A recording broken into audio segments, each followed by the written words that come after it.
So no, we have to tell them. So there's a little tradition that we all have to clap at the beginning of the show. Oh, I saw that when I watched your thingy. Yeah, simply because we need to align all of the cameras and the sound. Oh, okay. But then we just make it really funny every time because like we can never catch the right time. So it's either me a little bit faster.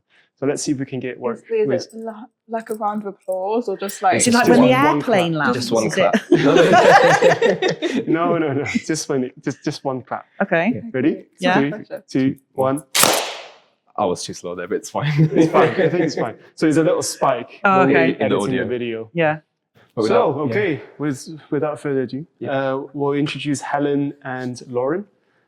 Helen, do you want to do a little introduction? We can introduce for you. I mean, sure. So I'm Helen Chapman. Yeah. And I qualified as an architect in 2008, showing my age. Practiced for about 10 years, but then accepted a full-time position at BCU back in 2022. Before that, I was a visiting lecturer, but now my current role is lead second year. Wow. And I think we used to work together, so I know a little bit of history, and I want to jump in because you've worked on some of the biggest projects in one of the biggest companies, like ADAS. Yeah. You were in Hong Kong, so you've done the international thing that one of the architects always want to do. So I think the experience speaks for itself. I've learned a ton from you, and I'm really, really grateful to have you on the show. That's why we do it. So thank you very much. And we've got Lauren. So how many awards have you won, Lauren? I won 3 awards. One of them was a commendation, but I was still up on stage, and I was very proud of it. So yes, I got drawing award. One for my essay, which was on like public expression, like street art in the areas of Birmingham. And the others were for my artistic skills, because my whole project, City of the Canvas, was majority hand-drawn. So that's why I have to. And so you're a student at BCU, and in which you just completed your your part 1, haven't you?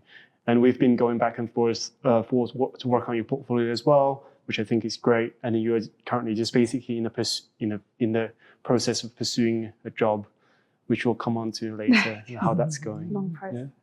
Well, great. Yeah, I'm really thankful to have you on the show as well. And hopefully we tease out some of these relationship between tutor, students, and help people that are listening or whoever that's going into part 1 to navigate their way through part 1, especially from a tutor's point of view and from someone that's quite successfully done their part 1, what they need to do when they get into that sort of environment, isn't it? Yeah, absolutely. And we got AB, who's just basically... I'm a forever student. Basically everywhere and doing everything. So I've got a list of questions which I've shared with you guys, and I'm going to ask them all. But I don't know if we got the time, so we'll try to do as much as we can, and then we'll do maybe Lauren and obviously Helen jump in, and we'll all share our experiences and stuff. Yeah. So I'll start with Lauren, and this episode is mainly about this conversation that we have with you guys, and hopefully that basically provides an overall idea of what an architectural school is. From someone that's going into it at 18 years old, doesn't know what to expect. What surprised you the most, starting the course? What did you think it was, and what did you find? Because I've wanted to do architecture for like a long time, so I have had previous work experiences. So I did come in familiar with like plan sections, elevations, and all that stuff. But one thing I must say did kind of like shock me is how intentional we have to be with all of our creative decisions. Like we can't just put something there because it looks nice. We have to like consider like the sun angle, the actual dimensions, everything. So yeah, having to actually like say I've done this because it was very hard as an 18-year-old. Always explaining why. You have to justify everything you do, yes. right? Yeah. As a critic, when we're doing the reviews and stuff, we're just like, why are you doing this? You always ask yourself why, because it actually does translate into everyday office. And then if you design like, I don't know, a toilet that's a little bit bigger than the dimension it should be, but why are you wasting my money building this? Interesting point Lawrence said as well. So when we went first year, we'd always criticizing, why are we constantly doing these banana diagrams for the sun path? I hate them. Yeah. But when you get into practice, I mean, you may not necessarily do it, but you have to have an understanding of your context. You're right, every project you do, you will have to have done or conducted some research on the site. And a good point as well in regards to proportions. I mean, when you walk around Birmingham, you'll see some buildings that are just towering through the sky, but there are some heritage buildings that are sort of, that maintain their proportions. That's a good point. Yeah. You'll find as well as you go up through your education that you'll start to get the little voice in your head that, oh, hang on a second, I can hear my tutor asking me why I've done this. And so you start to kind of bank the answers whilst you're going through. So as you kind of go through your masters, you'll be like, hang on a second, why am I doing this? And it becomes a bit easier in that sense. I'm very glad. Can I ask you, but there is an element sometimes what we do is you've designed something which is aesthetically pleasing, or as you call it, eye candy, and then you try and waffle your way to justify why you've done it. There are times retrospectively, Yeah. I still do that today, to be honest. But we are quite guilty of it, be it at university or in practice. Who doesn't do a retrospective diagram? Yeah, exactly. Yeah, no, absolutely. That's the way we have to do some days. I mean, you can never justify everything that you do, but I think if you have a strong concept, but making it work, that's the vital thing, isn't it? Yeah. And then obviously, Helen, you transitioned from being an architect, a senior architect, associate level, going into teaching. Was there something that you find that, there's a huge shift in terms of what's happening in education as well as what's happening in the office? Or are we doing the right thing? Well, we're in a bit of a situation of flux at the moment, particularly on the undergrad, with the removal of this need to have a Part 1 qualification to be able to do your masters. Yeah. So this is very new to us, and we're all having to so this probably we'll talk about a bit later on. I think the big shock for me, which I will go into a bit more detail later, is that not everyone on that course will be an architect, because you assume it's such a vocational course that everyone that comes to you is wanting to be an architect. By the end of that 3 years, now they're starting to pick up different pathways. And I think, to be able to support them in doing that is good. Yeah. But even within the field, so BIM manager or urban planner or something, that's still within the discipline. I think the big shock for me in terms of going into academia in that sense was, I am going to say it, deadlines. Like in practice, a deadline is so sacrosanct. And if you miss that, you could be missing out on tens of thousands of pounds worth of fees. Yeah. But there's a lot of things in place. But I'm not saying there shouldn't be, but there's things in place to protect the student. But sometimes they do get abused. Yeah. It is quite hard, isn't it? I mean, the deadlines is a complete different reality almost in practice. Yeah. Gateway submissions, planning submissions, everyone's banking on that date. Yeah. People getting their bonuses at some point. But it's like, it's a bid submission. If you're going for a competition and you're trying to win work, it has to be in. There's no grace periods. Yeah. And I think something coming from practice that I don't want to be giving the students a disservice by not making them understand the importance of that, because that is a big shift when you're in the real world. Yeah, that's fair. Yeah. I remember when I was in school, I thought I always get really panicky when it comes up to the deadline, and I have to do this. I stay up all nighters, but then I remember as it gets, you sort of get better at it. You sort of know what you need to do. This is something I always say to the year out students, right? Once you've had your year out, even if you carry on, staying in practice and you take a few years out, you learn when to kind of look at a drawing and go, I could work on this for another 3 hours, but nobody's going to tell the difference. Yeah. Right? And if you can walk away from that year in industry having that skill, you will be so much better placed for your MArch. Your time management will just improve massively, and you'll start to have a life. Yeah. And prioritize. Yeah. I think what we keep saying in our previous episodes, to be able to do well in both in practice and in architecture school, is to set your priorities. One drawing that explains quite a lot of things, and prioritize that. But then all of the rest of the stuff, it's secondary. Yeah. Cool. And I'll lead on to the next question.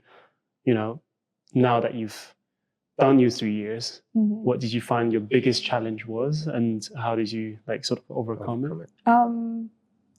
Similar to what you guys just spoke about, definitely was time. And me personally, I love to make my work very creative and very graphical. And then I would find that I would put off doing my big end drawings until I found the correct style to follow. So when like compiling panels, I'd be so indecisive about how I wanted them to look. And I was like, I can't design, like I can't spend ages on a drawing and then be like, I don't actually like the style that it follows, I'll do it again. And then also the reluctance of redoing drawings.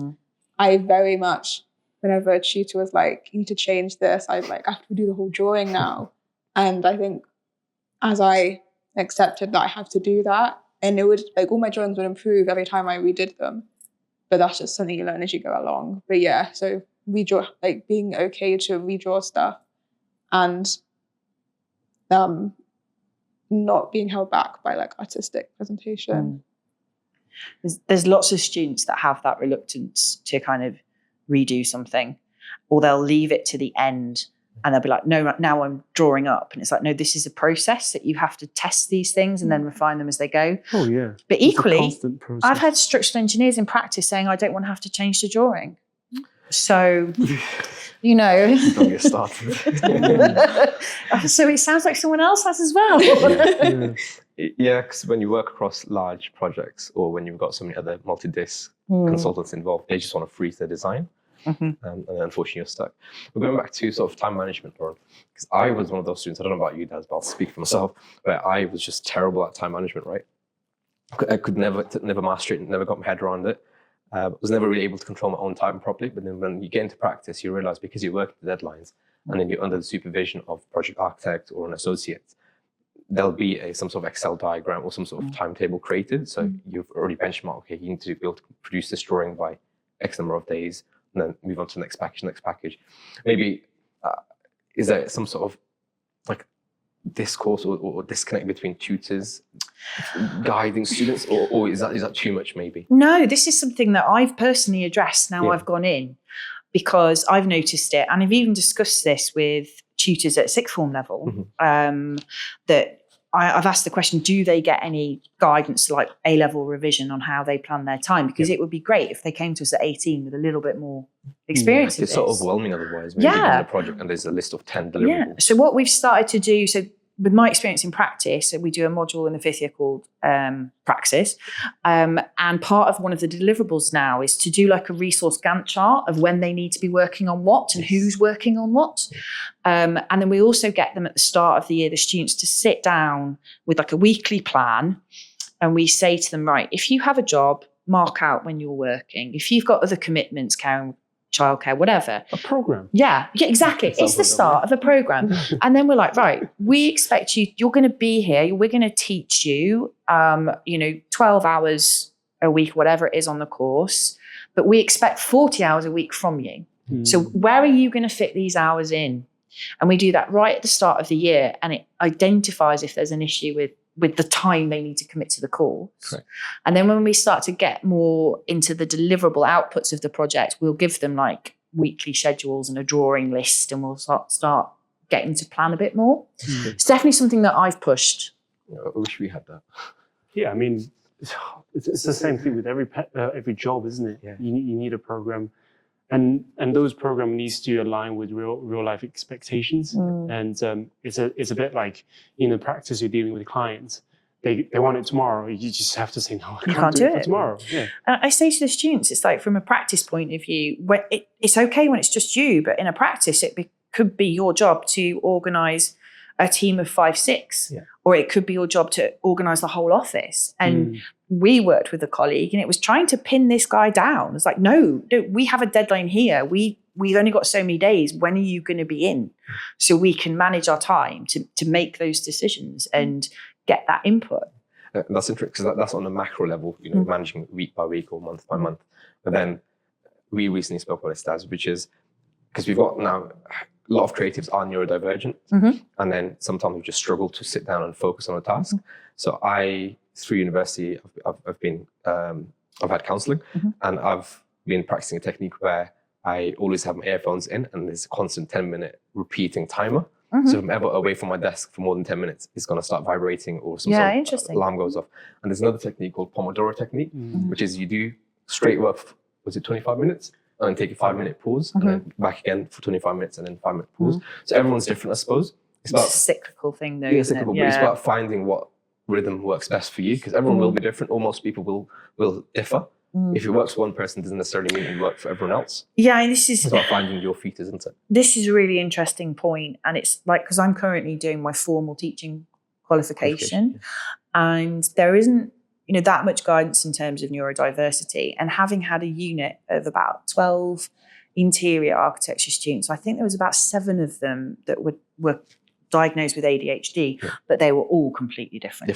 All completely different. And so trying to, that's part of what you have to do as an educator, is respond to that individual. But you've got to get up to speed pretty quick.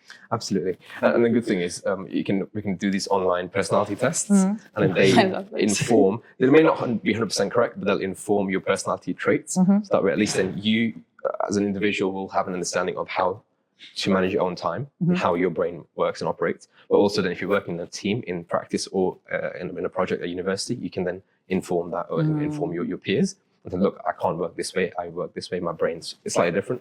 And you have to have people that are understanding, I suppose, and they're quite cohesive to that mindset. Yeah, we get lots of students saying, I don't like group work. Yeah, group work. That was literally, because remember, I can't remember the name of the module. I think it was in second year. It was the one which was 10 to 1, and we had to work with like people from masters and collab. Yeah. I feel like at the start, because we were kind of plunged in with people we didn't know with different learning styles, there wasn't really, it's probably up to us to arrange it, but in my group especially, we didn't really understand everyone's schedules and everyone's timings. So then we kind of struggled because some people weren't available on this day, and then just so many people overlapping. It was a very stressful experience. It was also good to introduce to students that this is actually how it's done. Yeah, collab is one where, so if for Daz's benefit, because he wasn't a BCU student, the second year architecture, interiors, landscape go, and it used to be with product and furniture as well, that go with masters all across all courses, and they work together in teams, largely on live projects. And it is always interesting to hear the feedback, because people love it or they really don't.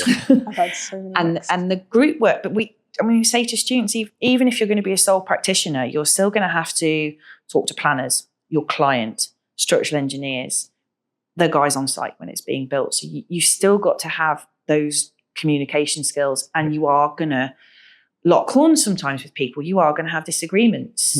So however, you've got to embrace working with others and understand other people. I can see exactly why you do it. After you finish your part 1 and come into the office, you're going to work with someone that's part 2, that's an architect, a senior. You might not like their tone, but you still have to work together. It's one of those things. So that is bold. Like I said in the previous conversations, it's never personal. When you're working with other disciplines. We spoke about structural engineers and M&E, they'll be like, oh no, this is wrong, we'll have to do it like this, we want to freeze it. It's never about you, it's about the project, it's about the scenario.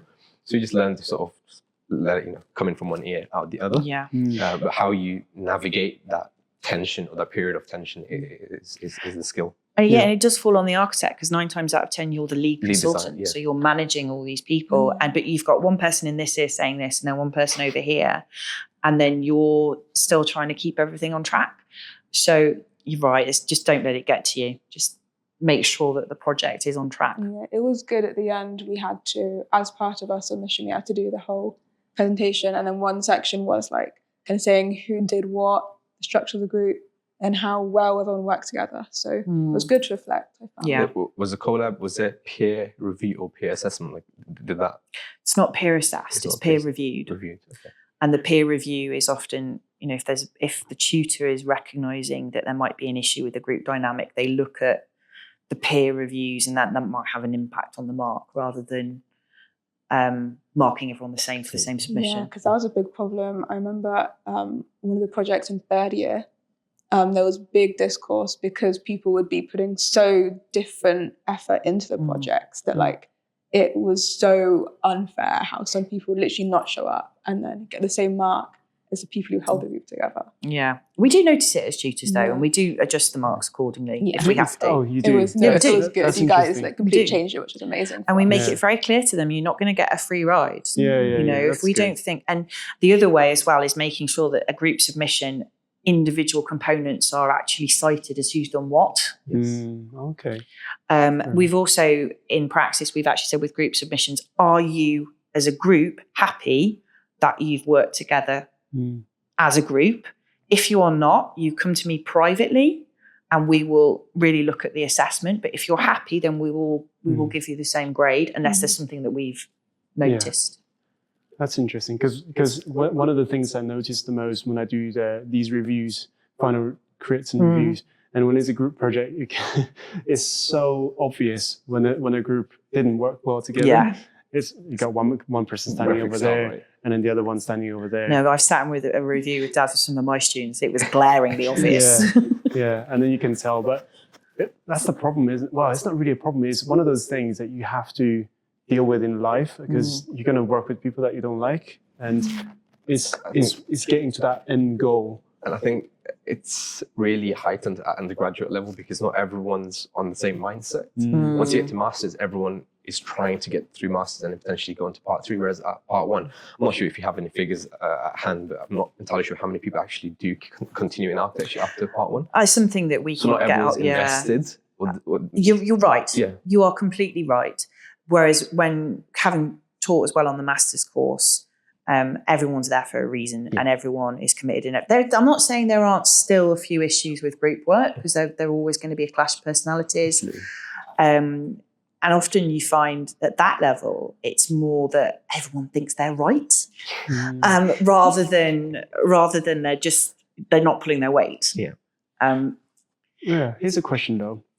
At any point, Lauren, did you feel like you were pushed really hard, either by the tutor or the deadline, or something that's like really suffocating that you're really, really struggling with?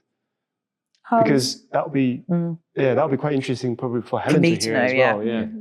I mean, one thing wasn't really too bad, but I did find that we probably got a little bit too much leniency in the structure. So not enough like time constraint was put on the initial designing stage. So then I found, especially in our last project, it got to week like 6 and people hadn't had floor plans. They were still stuck in that design stage trying to make the perfect thing.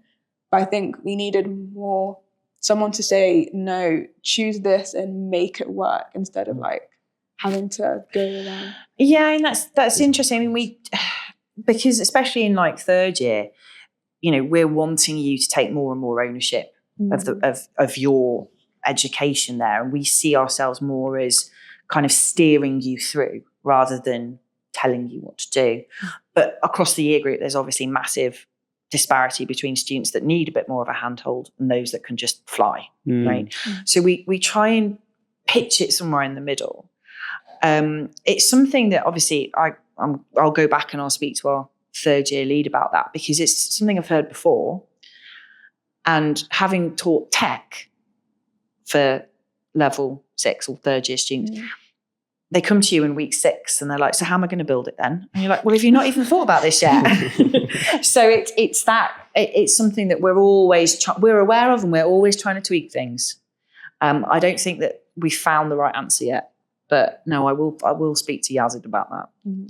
So would you say that you would like to have more guidance in terms of freezing the design or? Not really guidance, just more like if you get to week 2 and you haven't got to a certain point, you need to like get to move on, like hurry up. Yeah.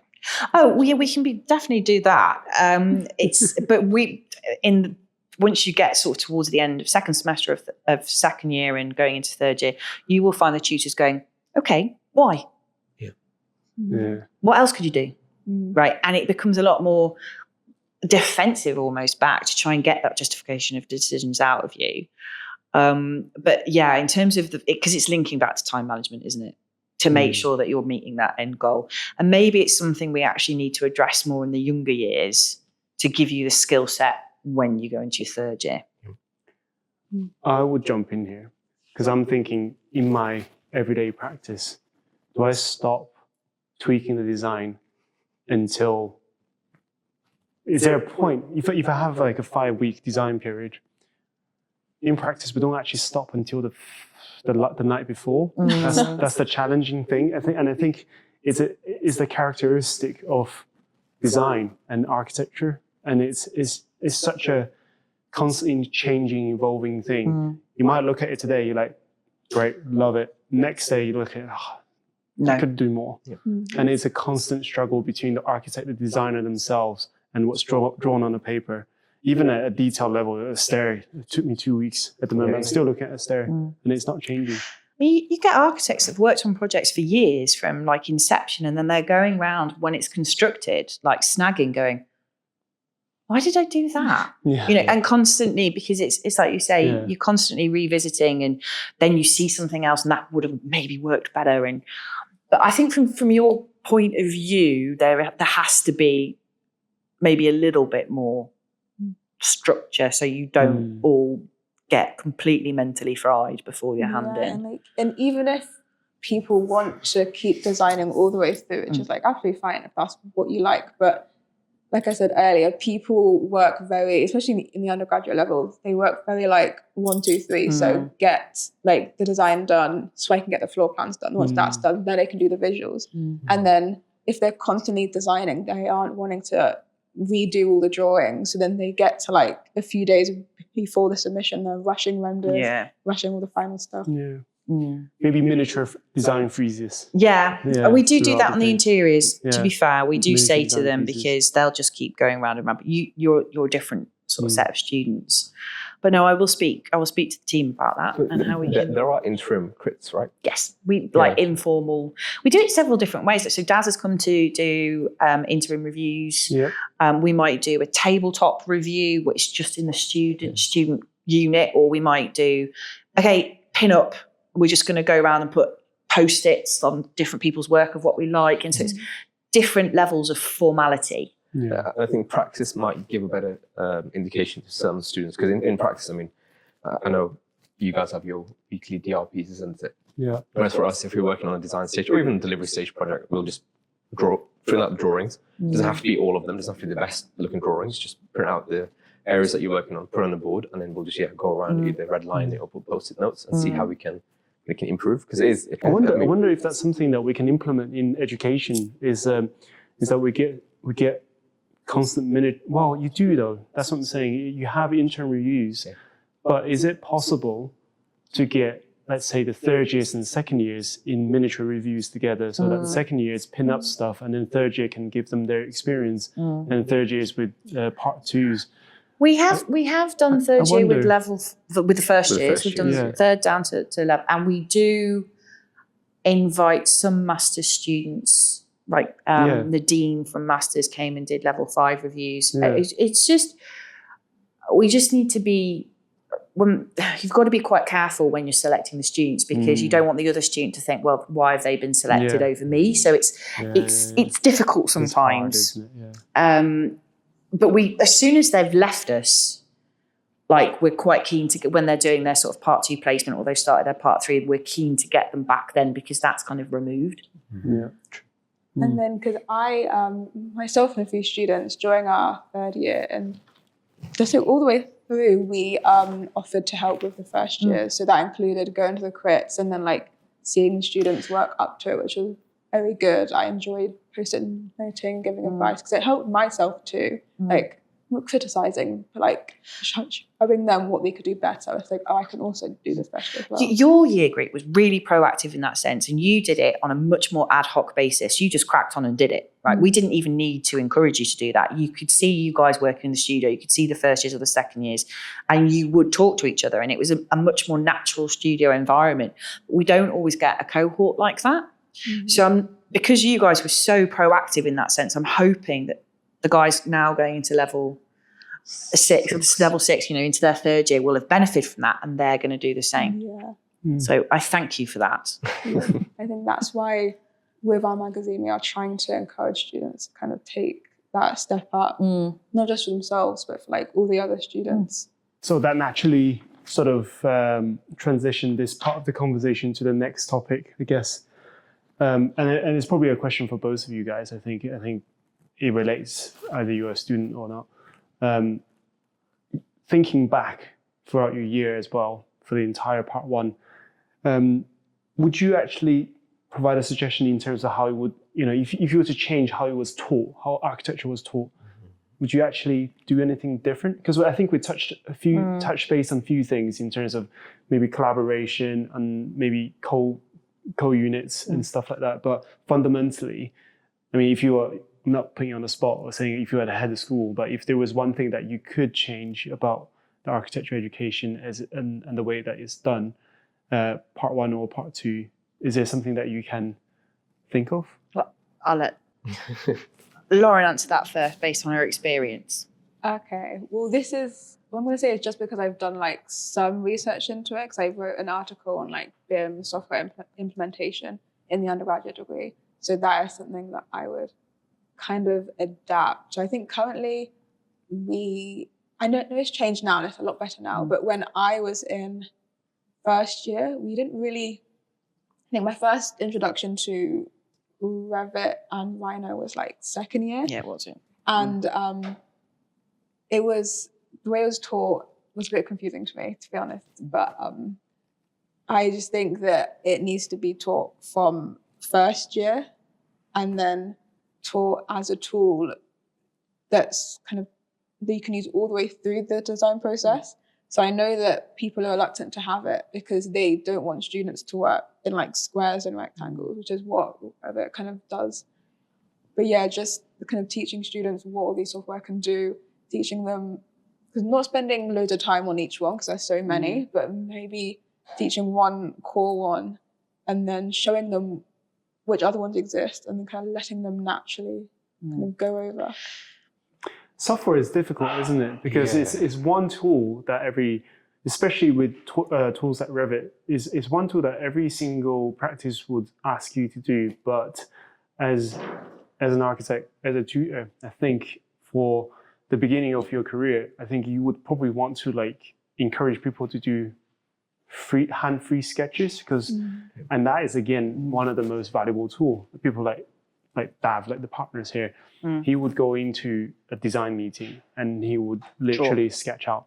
And it's one of those tools that you can help to open the client's visual about an idea, and is how some people actually win works, because we have this guy who sketches all the apartments out freehand, and then he's like the god of apartments. Anyone who changes the design has to go through him, and he has to do the whole freehand sketch. So in some ways, I completely understand, because it is very essential to have Revit knowledge, or Vectorworks, or Grasshopper, Rhino. Any software. It is, because it fundamentally is a tool, but it does help you to get stuff done. I think architecture school doesn't, because when I was in undergrad, in first year, we weren't allowed to touch software.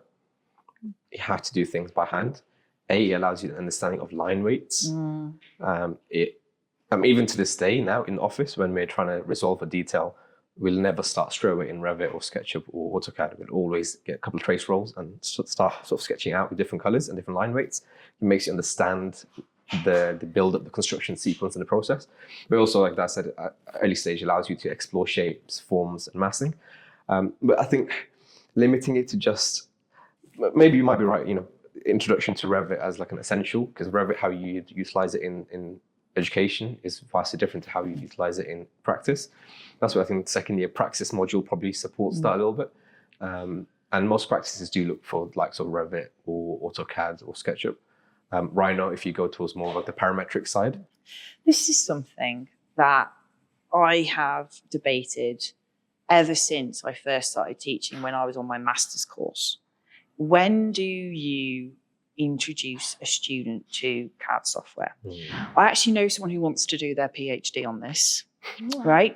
And it's a constant bugbear between us as a team, and we're constantly trying to change it, and we still can't find the right balance as to when it should be done.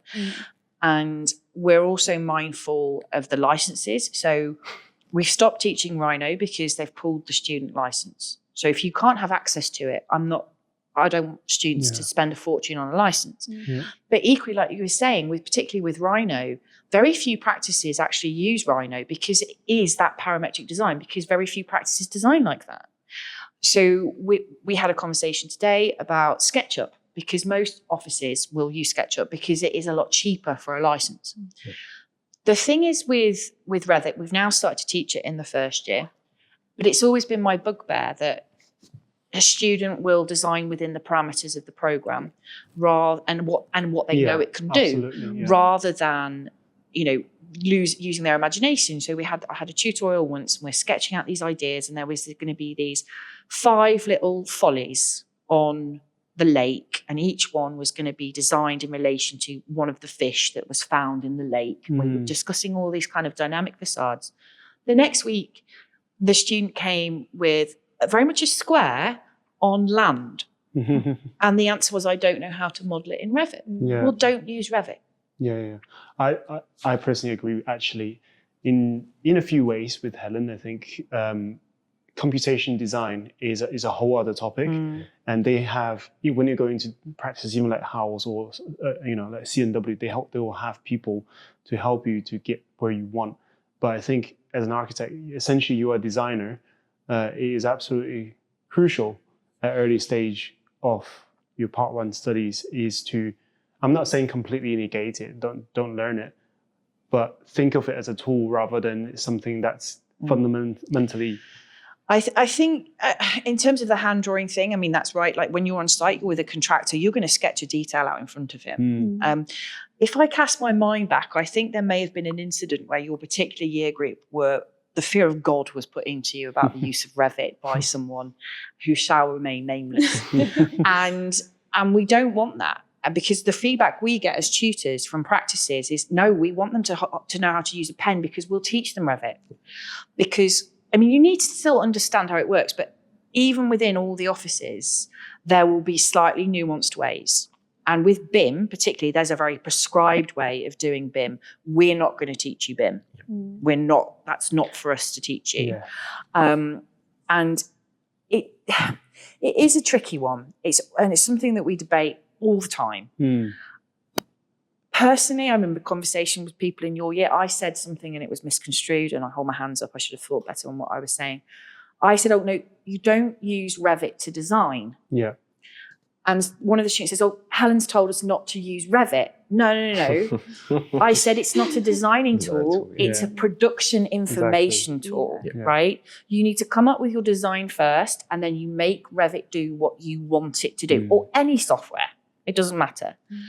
And so whether that be making a physical model, or whether you're drawing, or whether it's something more creative like an exhibition or painting or whatever, wherever you're getting your initial ideas from, that creative process cannot be lost, because then there's that black hole in the middle when you go into Revit where everything just gets, This is, I might add into that actually from an architect's experience. It's really funny, because I was doing this and I was thinking about, will we actually ever get replaced by AI if they cannot have feelings? And this goes back to the very, very fundamental level of design. When you're using the computational tool, you're constrained by the box, right? But when you're using free hand, you allowed your idea to completely free and be drawn on the paper. So yesterday and the day before and the day before that and the week before that, I was still looking at this core and staircase.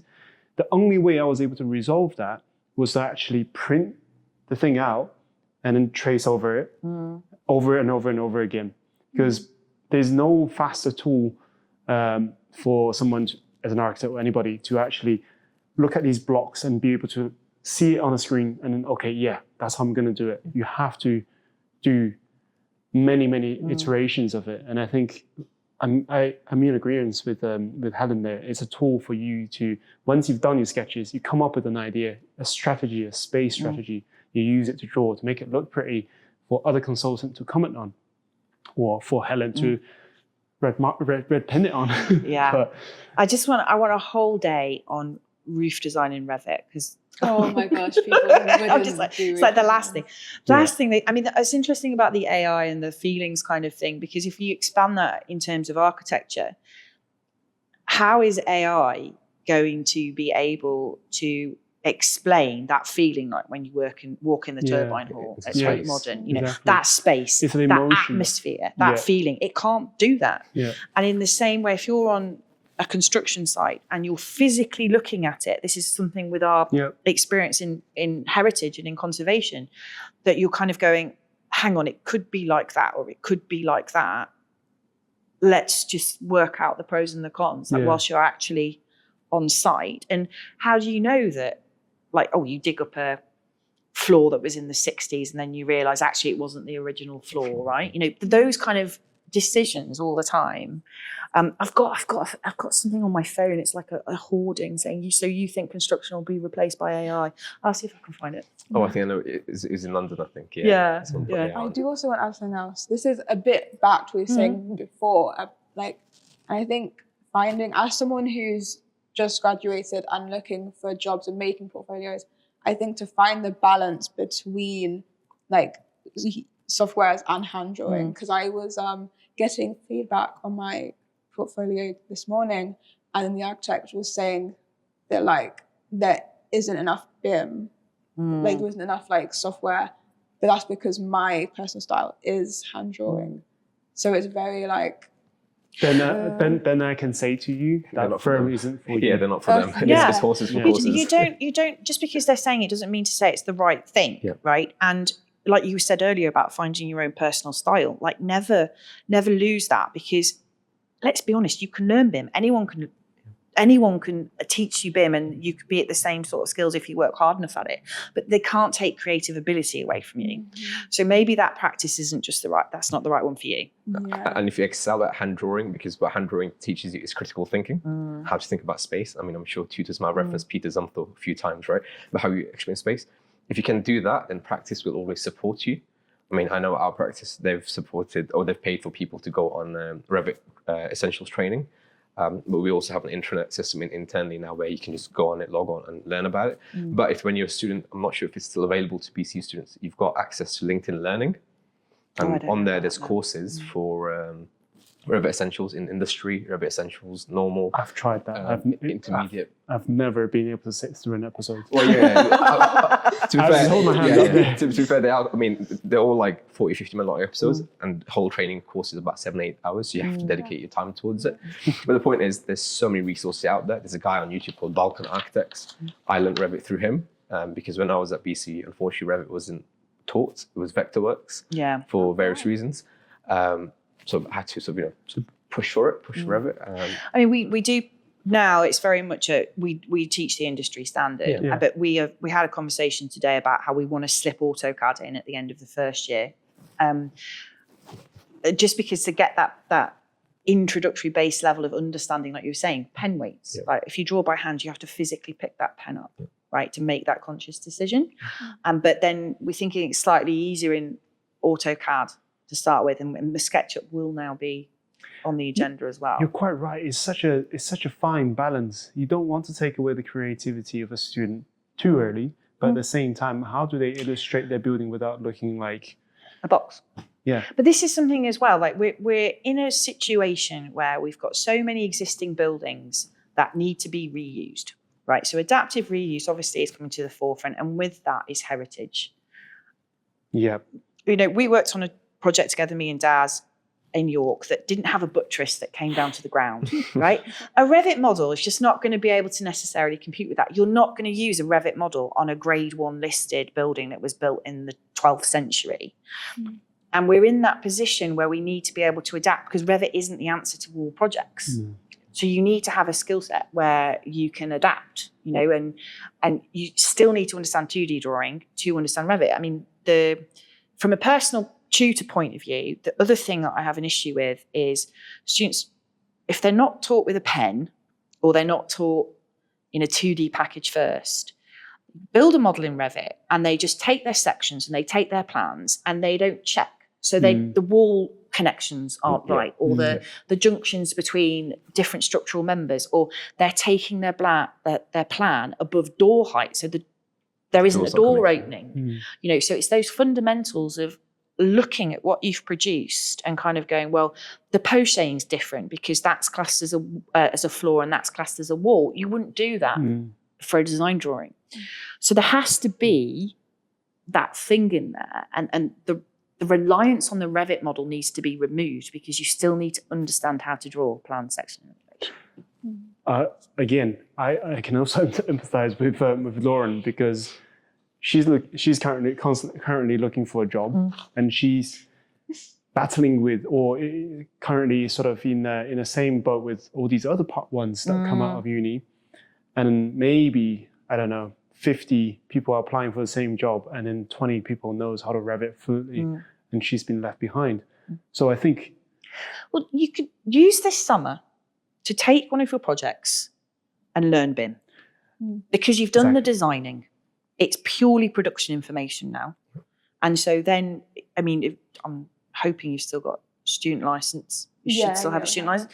So take this time whilst you've still got that, pick one of your projects, and then you can go back and say, well, I've identified this as a weakness, so I've done this. And that's going to show such strength of character as well to the employer that you're kind of being self-critical, and it's going to improve your skills. I mean, if it's of any encouragement, I won't mention any names, but I know an architect who got a job at a practice that only purely used Revit. He had no prior experience. When he got his job, he said, yeah, I've used Revit. So before he started, he had a 2-week period where he just absolutely crashed out. It is really, because I had a work placement last year, and it was fully Revit. And because I was just plonked on and I had to learn it, so I did. And loads of businesses just kind of don't. Like, one offer I received, they wanted me in for this like free trial to test my Revit skills, but like, I'm gonna learn it on day one. Like I do know Revit. It is scary, isn't it? You get offices like Gensler or the big names. Heather, actually, well, I'm gonna say it because most people already knows. When I asked for a job interview at Heatherwick's, when I had applied, before I even go to job interview, I had a email basically say, oh, can we have a chat first? So this is unusual. And then basically the HR will come in to have a chat with you to actually tell you what the expectation is from them to you, because it's such a niche sort of practice. I'm not saying that's the same with everyone, but they will test your Reno skills. They'll test your Grasshopper skills. They will test your they'll test your Revit skills. And it's someone like Heatherwick, though, the amount of applications they must get. I know. I can see why I don't agree with it, but I can kind of see why they've put that in place from a business point of view. It's very niche. Yeah, it's very. You know, but the amount of people that are going to apply to a practice like that, like or Zaha, or the big names, not the architects like Zumter, but the names that always circulate around the undergrad. But that. For Heatherwick, he's going to get a lot of people. Yeah, absolutely. And then I might just add that there's no, for me personally, I can watch 100 tutorials. I will never be able to learn Revit the way that the practice uses it until you're hands-on. That's so much easier to learn it hands-on. Like you literally take in everything. So for people who are scared about not having Revit skills on their CV, don't just take Le Corbusier's Villa Savoye or something and build it in Revit. And then, learn it from that. That's going to, if Revit does interest you, when you push those skills, it's like great, because then that might steer you into a certain type of practice. And it's that, if that's your strength, fantastic. I mean, I've got some guys in second year now, the Revit skills are amazing, but I've said to them, right, now in third year, can we have some fun, please? You've got this nailed, right? You can go and get a job tomorrow with these skills. Let's have some fun.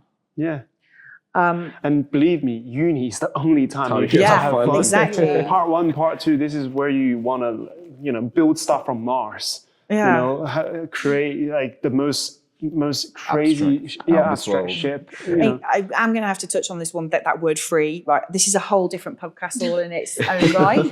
And if you want to do it, see if you can get Charlie from Future Architects Front involved. But no, just no. right? If they're asking you to work for free, they're asking you to undervalue the profession. Yeah. And I, as a qualified architect, am very disappointed in peers that think that's okay. Yeah. And if you spoke to Ian, if you speak to any of the colleagues at university, if you speak to other practitioners I know, I've known people that have said it. They've said, oh, we're offering them work experience. And I was like, well, I have a problem with this. And, oh, is that because you're not on a full-time contract? No, I'm having a problem that you're not paying him. It's just not acceptable, right? And why should we, as highly qualified professionals, think it's okay? Because it's not. Yeah, I think especially because I was paid for my placement in second year. So going from being underqualified and being paid to being actually qualified for the job. It's a very, very hot topic at the moment. It's a sort of, and let's say it, it's exploitation, right? This takes place. Yeah, and it's not acceptable. Right, rant over, because that I could go for days on this. No, it's true though.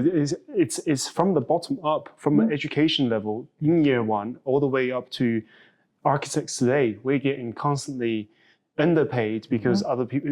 The competition is huge, and then if ubiquitous throughout the profession, everyone said, "Look, this is the price, and we're not going to do any extra work, or we're not going to take unpaid work."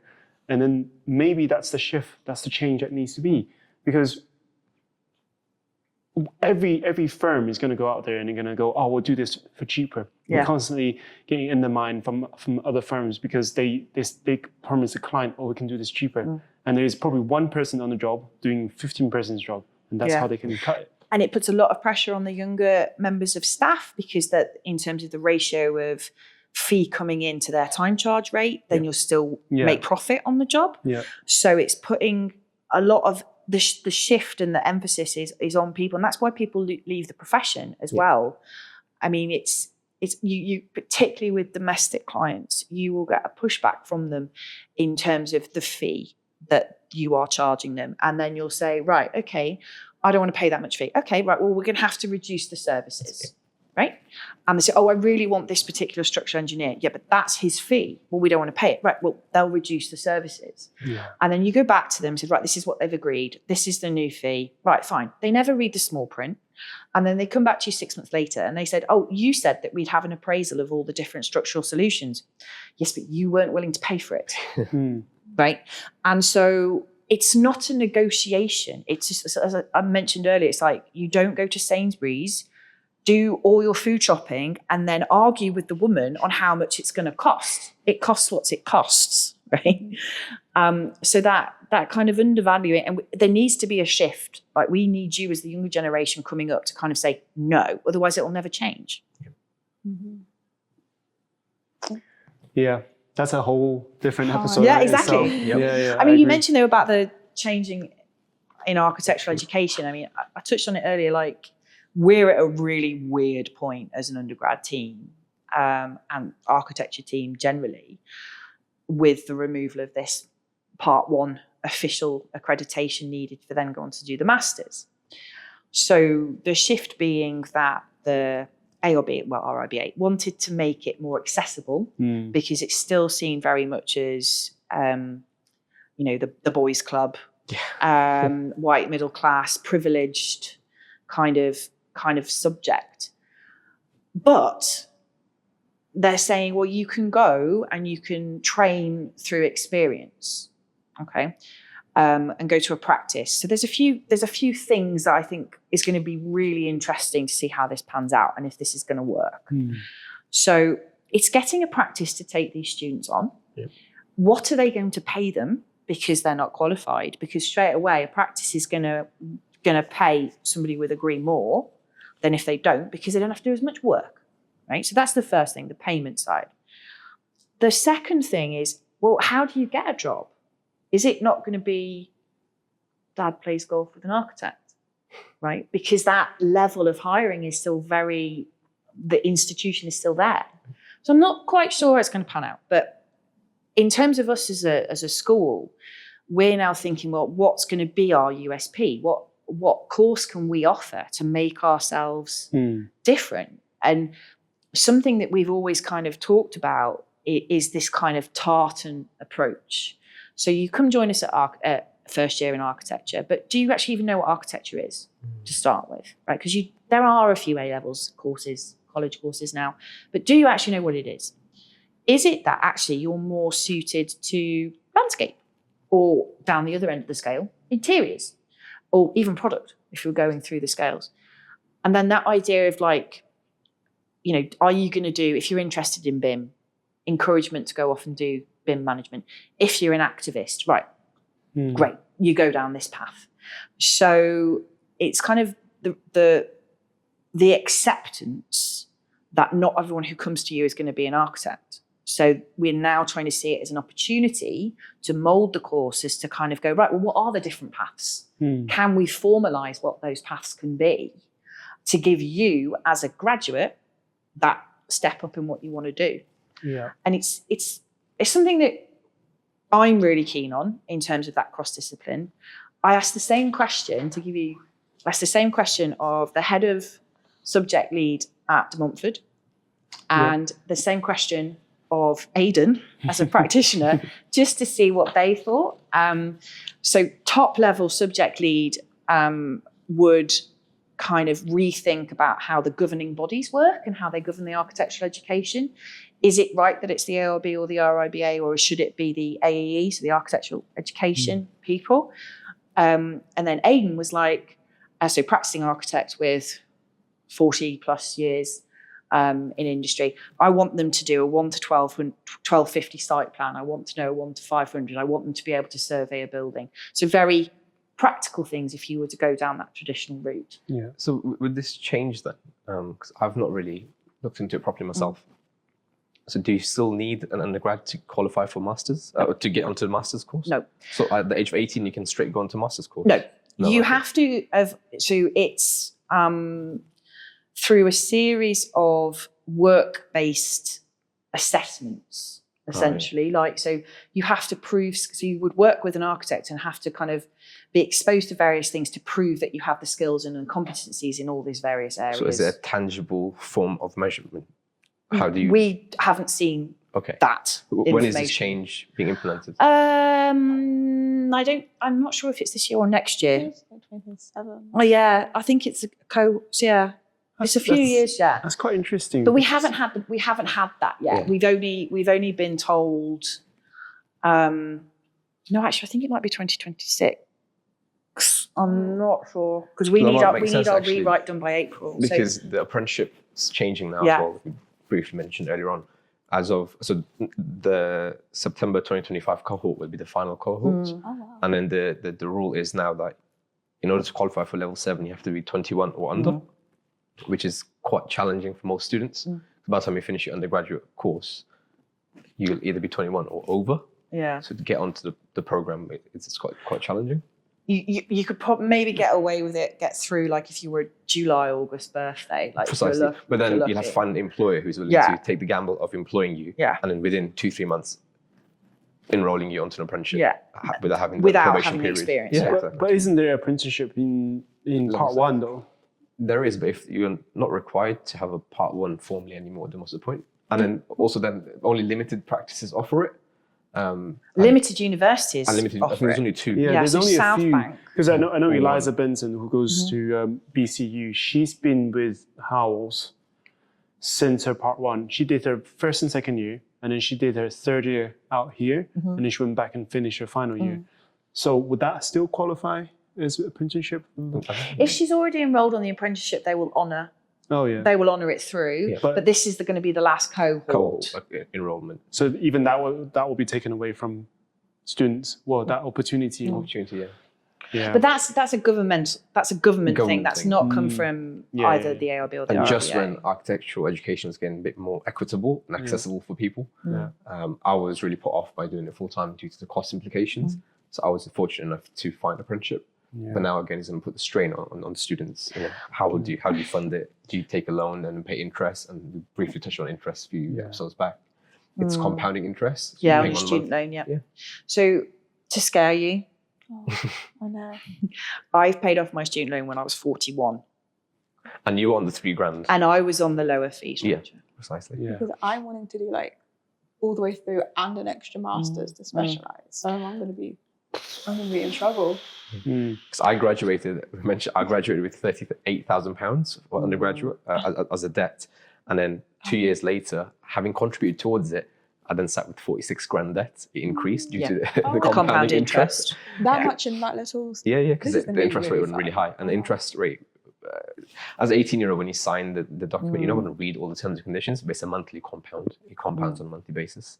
It increases. I mean, this is a deeper conversation, but it's something we've talked about in terms of fees in the office. And it's this, like you say, at 18, when you look on the economy, it's kind of establishing, it's a debt culture. It's establishing at 18 years of age, like you can go and get a car on PCP. You can go and mortgage yourself up to the hilt with a house. It's okay because it's not really, and a lot of people, we've heard students say, well, it's not really my money, right? And it's like, well, you think that now, but like when you're in adult life and you've got a mortgage and you've got all this, it's like absolutely, and it's not explained to 18-year-olds very well. Another thing, sorry, slightly off topic, but architecture is at such a low point when it comes to financial reward. I know a few case studies where students have just finished college, so they're 17, 18, and they've enrolled on civil service apprenticeships on 28, 29, 30,000 pounds a year.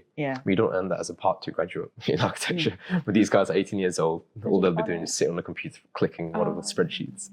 But we're having to go through so much. But it's still really good fun, guys. But no, we enjoy it, right? That leads to a bigger question. That goes to a whole new levels. What's the meaning of life? Would you rather click a spreadsheet all day and then earn that money, or would you rather do something that's going to last, I don't know, 50 years or 100 years? But again, that's a whole different topic. And we touch base on if you want to do architecture, there's some level of passion that you need to have. I've seen it with students. If that heart's not in it, they'll never get to the end. They never get to the end. And it's quite. I think the thing I've seen a few times now with the fee structure is it's so expensive to go to university. The parental pressure sometimes, and the idea and the thought in the student, it's like, oh well, architecture sounds like a profession, and it sounds like a cool thing to do, but that level of hard work and commitment isn't obvious, right? And I think that salary expectations are completely misconstrued as how much you're going to earn. But parents might think, well, if I'm going to support you through this, I want you to have a job at the end of it, and that's what's seen. But it's not guaranteed now. But you've got students wanting to say, I really want to do fashion, but my father won't let me because they don't see there's a career there. But architecture is multi-dis, like you mentioned, and now with this change of the course, there might be an opportunity to trial. I know Sheffield do it, which is introduce video and photography within architecture, and you can go down so many different routes. And I mean, look, Dion Barrett's a great example. He completed his architecture course, and he realized, I'm actually enjoying it more and making way more money doing architectural film. And this is something that we want to try and bring into the undergrad course, particularly. It's just that kind of multidisciplinary approach. I mean, the one thing I will say is, at the moment, there is a massive shortage of landscape architects. I was just about to say. Massive, right? And if you come out with a landscape degree, you will be getting paid more than you will be on an architecture degree because they are in such high demand. There is an absolute ridiculous shortage. And the other thing is architectural technologists. And I've had students say to me, well, I'm not really enjoying all the conceptual stuff. I'm not really enjoying the thought process behind and all the arty stuff. I just want to draw buildings and how they go together. Go be a technician, go be an architectural technologist. And I've seen some technologists and technicians' portfolios. It's like for like. I mean, they still design, they still do visualization, they still do pre-sections and drawings. But someone said to me, well, I'm not going to earn as much money. I was like, yes, you are. You do. May I just add, currently within an industry, there's a gap for architects in general that are qualified within 5 to 7 years. So there is a gap to be filled. So everyone that's, just qualified or having 2-3 years experience. Why do you think that is? Why do you think that is, Dad? It's really weird, isn't it? No. What do you mean really weird? Is it a hang-up from COVID, or because construction sites were closing? Or I know that we're struggling to hire architects. I think it's because salary. Salary expectations? Not to mention any practice names, out of respect for them, but they are not paying the right amounts. I know of now more than a handful of people who have qualified as architects, and they're getting paid well below what the RIBA salary guide is, or even the 2008. So the AJ 100 or AJ Architects Journal, they've got an article on it. This is something that, I mean, I've been in reviews as an associate, and newly qualified architects have come to me and they've said, this is what I should be earning. And I'm like, yeah, and this is what I should be earning. Yeah. And I'm not saying it's right. And I can put a case forward, but I'm going to obviously be putting a case forward for myself to be earning more money. But the entire industry itself is struggling. And I've spoken to a few higher ups and they've said, look, when you qualify as an architect, you're still working as a glorified part 1 and part 2. You've not really got the competency or the experience and exposure to take on the responsibility and the role of an architect. Nothing changes. They can't justify paying you the big bucks. When I qualified, there was always that, like, you weren't doing anything different between the day before and the day after you got that bit of paper. Precisely, right? Nothing different at all. But I qualified, like, still there was that element of, I mean, it was tailing into a recession, but there was still boom times. And they knew that if they didn't give you an uplift, you'd go somewhere else. And you could demand that uplift because you had qualified. Yeah, right? That's nothing like that anymore. And it's not like that now. And it's the same way in terms of like moving up the ladder. So if you're a project architect, it's actually easier as project architect to move practice into an associate and role and then work your way up like that than try and stay in the same and be recognised and then therefore promoted. And then the thing, if you start off on a low salary, you will remain on a low salary. So it's that negotiation. That's where I faltered, unfortunately, because when I made my transition from a domestic practice to commercial, I said, to be honest, it was point blank in the interview. I was asked, what are your salary expectations? I said, I don't really care. I just want the commercial experience. Looking back at it, I should have gone with the figure. Verbalize. The one thing I say to quite a lot of students as well is that when they're saying, I mean, this is something as well with the guys on the apprenticeship route, they've asked the question, well, I'm on a part 1 salary, but by the time I finish my apprenticeship, I'm going to be like, far more an architect.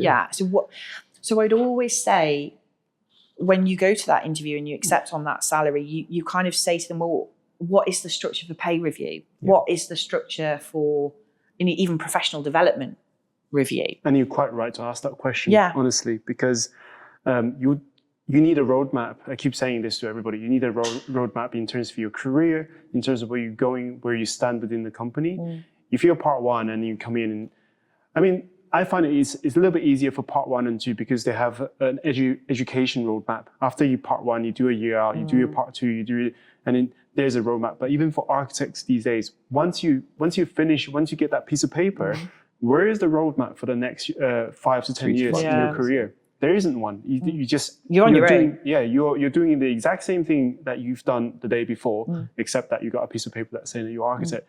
Whether or not, if you actually, because a lot of people shadow another architect, so they know they're actually not in the project and doing the drawings themselves. That's what makes it difficult, and sometimes, I mean, that includes myself, incompetent on certain stages because it's such a long process. So I think, to answer your question, why is there a gap now between the 3, 5, and 7 year architects? It's because people who has that knowledge know that they're worth more. They've gone to places that sort of, even some people that I know that just straight out, I'm going to go on the client side. Or design managers, right? Oh, yeah, that's happening a lot. They're going contract side and the pay's better.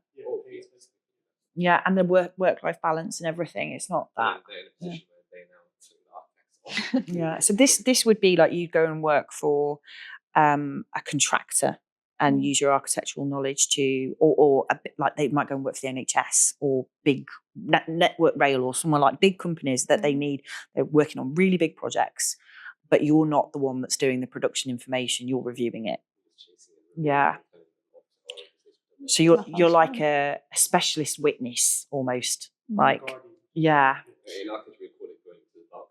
Yeah, lots of people are doing it. Lots of people are doing it. So that naturally leads on to our next sort of question, if you may, for Helen, from a tutor's point of view. Like, just a bit of advice for students, even how do they thrive in their part 1? What makes them, I wouldn't say a good student, but what makes them get the most out of it? Yeah, how do they get the most out of their part 1 studies? Attend as a baseline.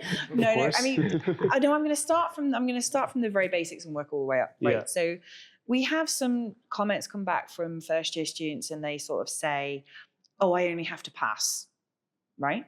But we are teaching you the skills in your first year to excel, and we're not going to go over that in subsequent years. Yeah. So if you miss out on developing those skills, you are going to struggle. So you have to be on it from day one, right? So that's the first thing is attendance and engagement as well. So it's not just turning up, it's listening and participating. Then as you start to go up through the years, you start to notice things in students in terms of, we set out a baseline that will make you pass. The students that start to push themselves will be the ones that excel. So they kind of go beyond the brief, right? They're always wanting to do extra. They're wanting to kind of say, right, well, why am I doing this? So it's that level of critical thinking that comes in with that critical thinking and the inventiveness. The other thing I'd say is working with peers. So when you start to see the students going off and they're having like little tutorial groups themselves, they're discussing their own projects, they're talking to the other years, they're talking to the master's students, you can see then straight away they're taking ownership on their own learning, and they're not just saying it's about us, holding their hands. That's crazy, because that transitioned directly to when you're in a practice, taking ownership for part of the projects. And I think that's something that people should mention in an interview. If you're a good student, there's no point just presenting how good of a work you are. It's actually, I take pride in my work. I take ownership in my work. And those are, I think, the key words that interviewers, look for as well. Yeah. So the way I sort of see it is the first year is about skill building, right? Then the second year, there's a transition, which I'll come back to. And then the third year is about becoming more of yourself, like you owning what you want to do and starting to think about where you want to go in the industry. But it's your project, right? And then in the second year, there has to be that kind of switch where you can sort of physically hear that penny drop and they go, right, this is on me now, right? And I've got to turn up and I've got to be on time and I am going to try and get a job. These are the people that are going to give me references, and that acknowledgement that, this isn't just a degree, there is something else more to come. So we see it with certain first year students. They always on time, they help each other, they ask lots of questions, they come to a tutorial and they've got a list ready for you of like, I want to talk about this and this.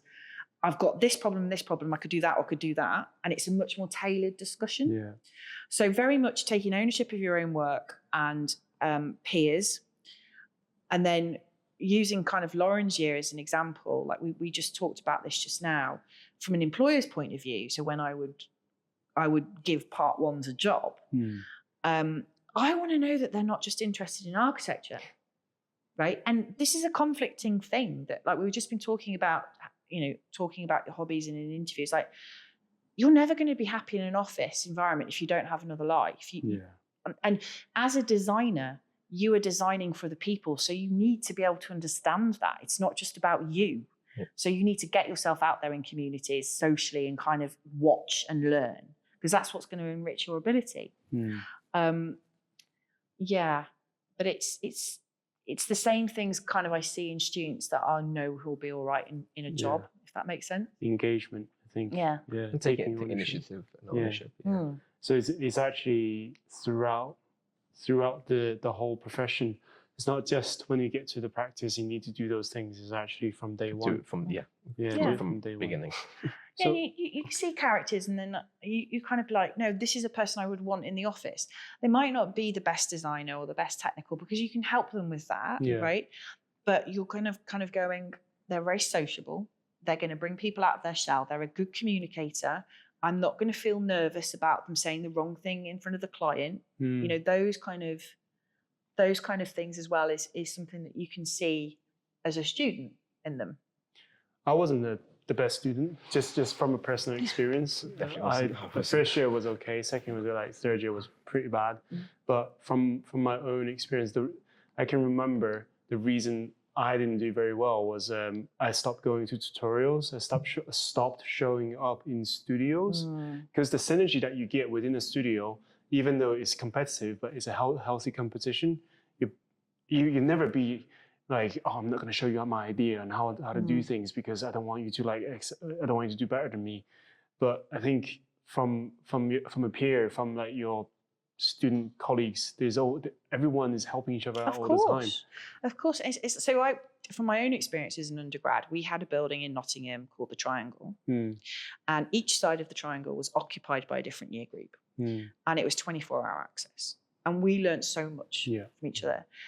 Now, with rising student numbers, and this is the pressure on all schools of architecture. It's not just ourselves in Birmingham. It's the space allocation. We cannot have a designated space for a drawing board anymore like they used to be, because the schools are getting bigger and they're getting bigger. But you see the students, particularly like you saw your year group coming in, and they interact with the other year groups and they're learning from each other.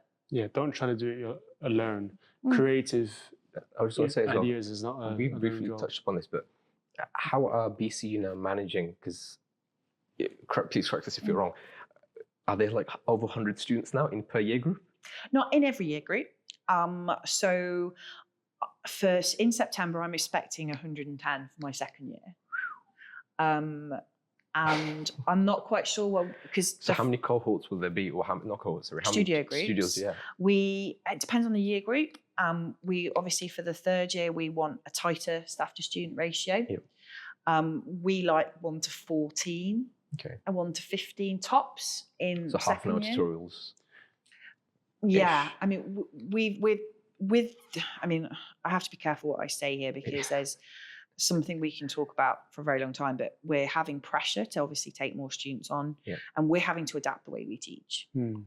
And in some circumstances, it's been quite easy and it's been quite successful, the ways that we've implemented, but we're having to adapt all the time the way we teach. So we've also put procedures in place to help us as staff to make things easier on us.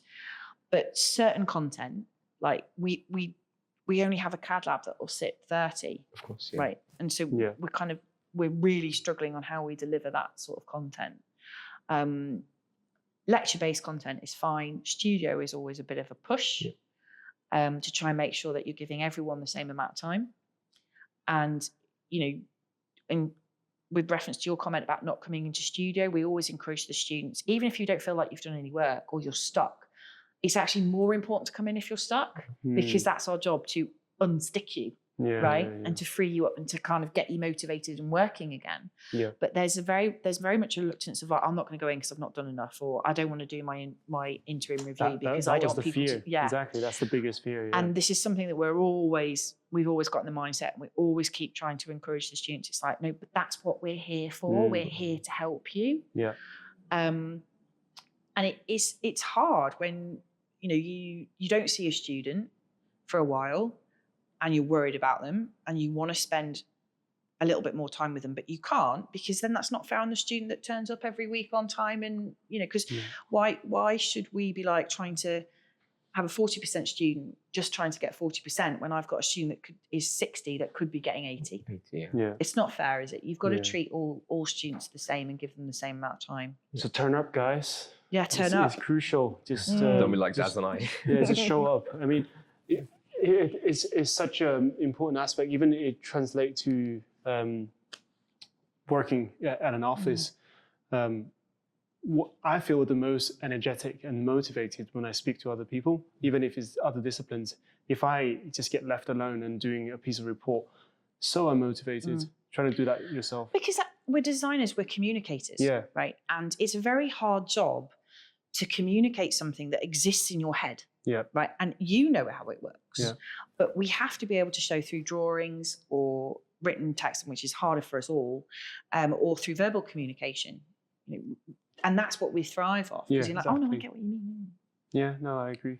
So that follows it. Then do you think, because it's such a long course, isn't it? 7 years. Imagine, hearing after that we talked about today, the ups and downs, the good and bad, and it's probably, when I'm ranting about it more than supporting it. We're all here because we love architecture, we have passions for it, and we want actually people to enjoy it and to thrive in this school. And that's why AB and I started doing this podcast in the first place.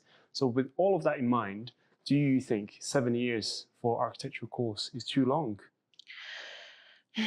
And does that scare you, Lauren, that you still got another 4 years to go? No, I'm extending it by doing extra master's course so I can specialize. I can do everything. See? But you need to be very much like, I want to stay in architecture forever. Yeah. In order to do that. I remember having a conversation with my father of saying I want to be a doctor, and then I realised I didn't like hospitals, and then I said to him I want to be an architect, and he went, "Oh, that's even longer." Right, and that was the conversation that we had.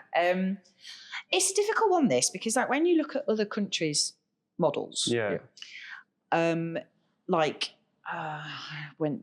I was out in Hong Kong, there was a girl who was French, and it's similar to like some of the Southern American routes that. There's like a 5-year course and you are expected to do your work experience in your holidays and you might not get paid for it. Right. So that is a conflict, for what some of the things that we've been talking about. Yeah. But downside of that is that you won't leave with a degree. Yeah. So we would always try and, even if we know they're not going to do it, we will always try and get them to leave with a degree. Yeah. Right.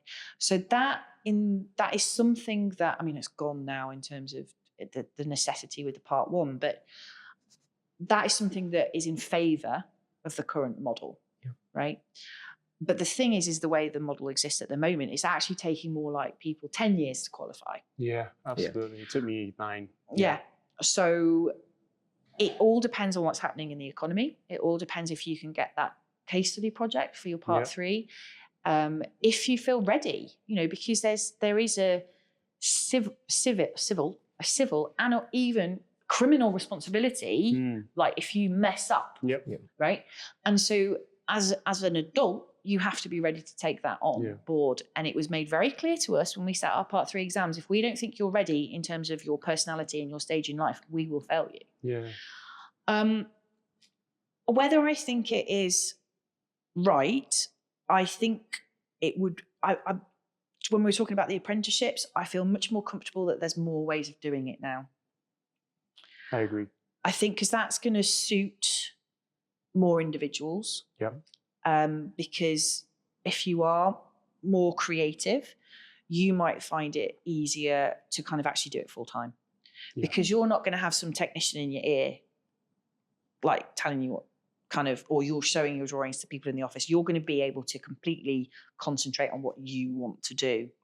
If you want to go into architecture to actually build buildings, and that's going to be your job, then it's quite good to be in an apprenticeship role because you're supported, you understand how the planning system works, you know how to get information, you understand detailing. So I think that to have more routes is better. Yeah.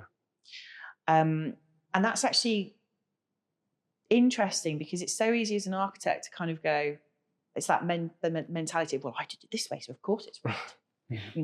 That ego. But from seeing it from both sides, it's a shame if that's going that route. I completely agree. I think, again, from a personal point of view, I think having 5 years of part 1, part 2, traditional way, when you go in there and design over and over again, it might be a little bit too long. Yeah. I think within those 5 years, if students can have experiences in an office apprenticeship or have some sort of collaboration where, because there's such a big gap between, well, when I qualified anyway, when I finished my part 1 and part 2 anyway, between what you do in your part 1 and part 2, then when you get into the office, right? So I think you're right. There are courses in the UK where part of the master's course is like a formal placement in industry. And so again, I think to be able, as a country of schools, like to be able to offer variance dependent on, what you want to do. And is it I want to be on a building site and I want to build things, or am I going to go down more of an activist route, or am I going to be advising the government on legislation or whatever? So to have the difference, I think is important because there's so many, as a profession, we've had so many things kind of taken away from us, but now these new roles are starting to emerge within the discipline. So as I was saying before, it's like the support for that is what we kind of need, I think. I hope people that are governing this hears this episode. We're going to push it as far as we can on the social media so that maybe they will bring their apprenticeship back. Yes. Yeah. Well, also, I would just like to put a little plug in that BCU was one of the first schools of architecture to course. actually do the part-time master's course. Of course. And so that's something that still goes on. And it's one of the most popular courses. So for you part two. you can still have that ability to work in industry, get money coming in to support you whilst you're still studying. You have to be very clear on, obviously, though, with your practice that you're kind of like, no, this is the day when I can't be here, Yep. and deadlines. Right, I'm sorry, they have to sign into that process. Yeah. And we've often found sometimes the downside is we've had students on the part 2 course doing it part-time, and they're essentially still working 5 days a week, and they're supposed to be on day release to do their masters. And that is not fun for anyone. No. It's like doing 2 jobs at the same time. Exactly, isn't it? I mean, just to wrap up as well then, what are the next steps for you, Lauren? Yes, I want to know Put you on the spot. And then how far are we? We've talking like 10 years or like just like 12 Short term and long Short term term. and long term, Short term, I want to get a job. I want to do my master's quickly. I want to be on it. I've got loads of plans that I can't do until I'm an architect. So I really want to long term, I want to open a housing charity, and I want to go around and like teach people how to build like in these communities like which are isolated. I want to help them sustain themselves and not reliant on government bodies, and just humanitarian stuff, traveling, fun, and I need to get qualified. So That's so powerful though. Isn't that amazing? We're gonna cut that snip, and then we're gonna again like plaster it on social media, so everyone sees it, and everyone. If I was a director and then I hear this, I think I'll be like, I want this person on the team. We were talking about this from like a logistical point of view, or you need to kind of do, if that's what you want. And I do think this is, real strong possibility for you, because obviously that you need to think about the financial support that you might need. But once you have the contact in whatever program that is or whatever company that is, contact the RIBA to see if they are able to sign off your log sheets, because then that experience counts. And that's, if you want to do it quickly, you need to make sure that those 12 months or whatever will go to that overall 24 months worth of experience. And if you kind of do the masters full time and then go on to do your part, do your part 3. So that's a simple conversation with the PEDR people at the RIBA. But you want to make it count. But like I say, I don't know how building a school somewhere is not going to count towards your architectural education. Of course. It's just having the right person sign off. It's really good to see, uplifting rather, to hear that you've got youngsters who actually have these visions and aims to make a change, make a positive change. The thing is, I think what was the most important thing I think you need to understand, and again, I'm not saying it is that you need to do this, you need to do this, is that if you go to one of these offices or firms that just make you do CAD stuff, BIM model all day, then because you're special, I think you're very special in terms of you have a clear vision of what you want, and that's very rare. Even for someone like me that's been in the industry for 5-6 years, I don't have that vision, and along the line somewhere it gets blurrier and blurrier. So I think it takes a special practice to employ a special person.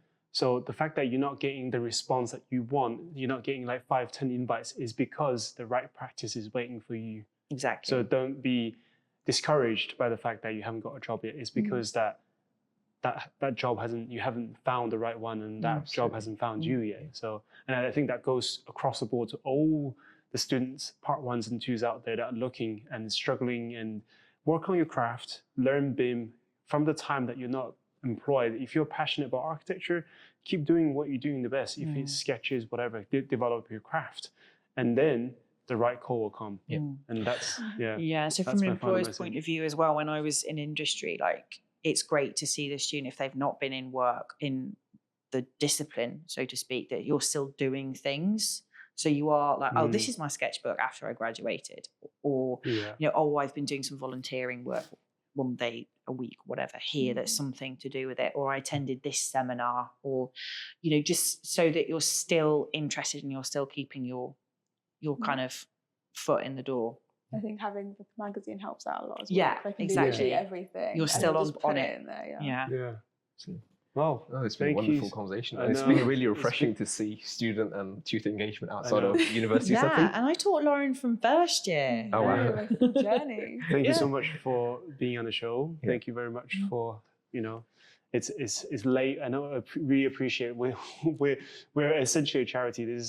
We're not getting paid for it. You're not getting paid for it. So Well, really No, do thank you appreciate for your having time. us. Thank you. Thank you. Aaron. And then we're gonna push this as much as we can. Hopefully we get more and more people to hear these things, and then we can invite more guests like you guys to make this show just a bit more approachable, And this is a reachable. memorable moment. It's like these are our first guests, right? I know. Yeah. They'll go down the history books. So I remember you guys saying in your last episode you wanted to have the next one being like Yeah. speaking to a student their first few days or weeks in practice. I think that would be a Yeah, that fun would thing be to good. have. Yeah. Just the shock of like, oh my gosh, practice is crazy. Yeah. Yeah. Oh, we'll take that on board for sure. Yeah. Yeah. Thank you. Thank you very much. Perfect. Right. Should do outro Thank clap. you. Outro cup. Outro cup. 3, 2, 1. Lauren, you're too Terrible. slow.